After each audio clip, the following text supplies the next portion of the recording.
Paramos para almoçar aqui num posto de gasolina. Tem um restaurante aqui. São José do Herval, Rio Grande do Sul.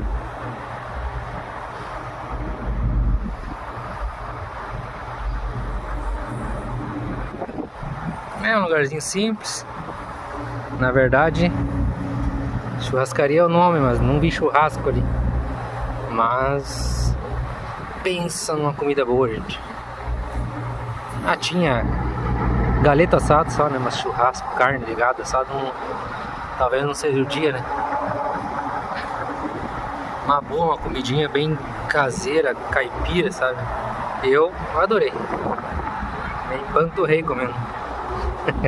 Muito boa a comida, gente. O trânsito hoje tá horrível, tá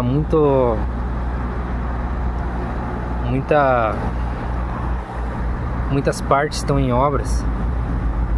E daí muita parte em obra e desvio, muito tempo perdido.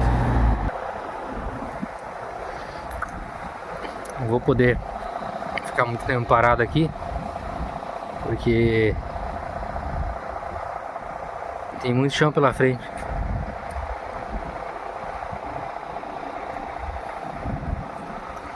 Esse negócio de obra no asfalto aí atrapalha muito.